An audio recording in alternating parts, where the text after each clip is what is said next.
దీపావళి పండగ అయిపోయినా తాడిపత్రిలో మాత్రం జేసీ మరోసారి మాటలతో టపాసులు పేల్చేశారు. ఏఎస్పీ రోహిత్ పై విమర్శలు ఎక్కుపెట్టారు. తాను ఎవరికీ భయపడే ప్రసక్తే లేదంటూ జేసీ ప్రభాకర్ రెడ్డి తన మార్కు చూపించారు. ఏఎస్పీ రోహిత్ కు చదువు మాత్రమే ఉందని, బుద్ధి జ్ఞానం తెలివి లేవంటూ మండిపడ్డారు. త్వరలోనే ఆయన్ను మళ్లీ యూపీకి పంపిస్తామని హెచ్చరించారు. తాడిపత్రిలో గొడవలు జరిగితే పారిపోతున్నారని ఎద్దేవా చేశారు. ఎప్పుడూ పోలీస్ డ్రెస్ లో కనిపించలేదని విమర్శించారు. అసలు ఏఎస్పీగా రోహిత్ చౌదరి పనికిరాడంటూ కీలక కమెంట్స్ చేశారు. ఏఎస్పీ వచ్చిన తర్వాత కాదు, కూటమి వచ్చిన తర్వాతే క్రైమ్ తగ్గిందని జేసీ చెప్పుకొచ్చారు. ఈరోజు వ్యవస్థ బాగలేదు, అందుకోసమే చంద్రబాబు నాయుడు మళ్ళీ పాత వ్యవస్థ తేవాలని చెప్పి 5 నిమిషాలు పాటుపడుతున్నాడు. మాకు ఒక ఆయన ఏఎస్పీ వచ్చినాడు, ఆయనకు చదువు ఉందేమో కానీ తెలియలేదు. మొన్న 4 రోజుల కింద ప్రెస్ మీట్ పెడతాడు. ఆఫ్టర్ ఐకే దేర్ ఆర్ నో కేసెస్ అంట. అంతకుముందు 5 ఏళ్ళు ఏమి చేయకపోతే లోపలికి వేసేవాళ్ళు. నాకు తెలిసి ఇలాంటి ఏఎస్పీ ఎక్కడా లేడు. వాడు ఇంతవరకు ఏ పొద్దునా సరే కాకి డ్రెస్ వేసుకొని కనిపించాడు. ఎవరికన్నా ఏదో పెద్ద స్టైల్ గా I have done very well అంట. Your a coward ASP, your a coward. నీకు ఎట్లుచ్చారో పోస్ట్ నాకు తెలియదు. అసలు you're not fit for ASP. ఏమనుకుంటున్నావు? ఒక్క రోజున కాకి డ్రెస్ వేసి నువ్వు కనిపించినావు మనుషులకి.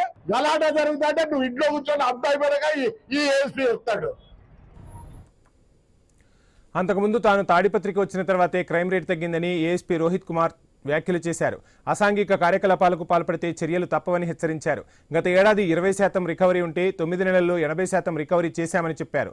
486 నాన్ గ్రేవీ కేసులు నమోదైతే ఏడాది 462 కేసులు మాత్రమే నమోదైనట్టు చెప్పారు. మట్కా చీటర్లను అరెస్టు చేసి 3 లక్షలు సీజ్ చేస్తే ఈ ఏడాది 9 నెలల్లోనే 250 కేసులు నమోదు చేసి 18.14 లక్షలు సీజ్ చేసినట్లు తెలిపారు. ఇదే అంశానికి సంబంధించి ఫుల్ డీటెయిల్స్ మా ప్రతినిధి రామాంజనేయులు అందిస్తారు. రామాంజనేయులు, చూస్తున్నాం జేసీ మరోసారి ఫైర్ అయిన పరిస్థితి, అసలు ఏంటి జేసీ వ్యాఖ్యలు అనుకున్న అంతరార్థం ఏంటి, ఫుల్ డీటెయిల్స్ ఏంటి? ప్రస్తుతము ఈ పోలీసుల సంస్మరణ దినోత్సవం సందర్భంగా జేసీ ప్రభాకర్ రెడ్డి అక్కడ తాడిపత్రిలో పనిచేస్తున్నటువంటి అడిషనల్ ఎస్పీగా పనిచేస్తున్న రోహిత్ కుమార్ చౌదరి పైన కొన్ని అనుచిత వ్యాఖ్యలు, అభ్యంతరకరమైనటువంటి వ్యాఖ్యలు చేశారు. అయితే ఈ క్రైమ్ రేట్ కి సంబంధించి కొంత అడిషనల్ ఎస్పీ ప్రెస్ మీట్ పెట్టి కొన్ని వివరాలు వివరించడం జరిగింది. అయితే ఆ తర్వాత పోలీసుల సంస్మరణ దినోత్సవం సందర్భంగా తాడిపత్రిలో జేసీ ఆధ్వర్యంలో ఒక ప్రత్యేక కార్యక్రమాన్ని నిర్వహించారు.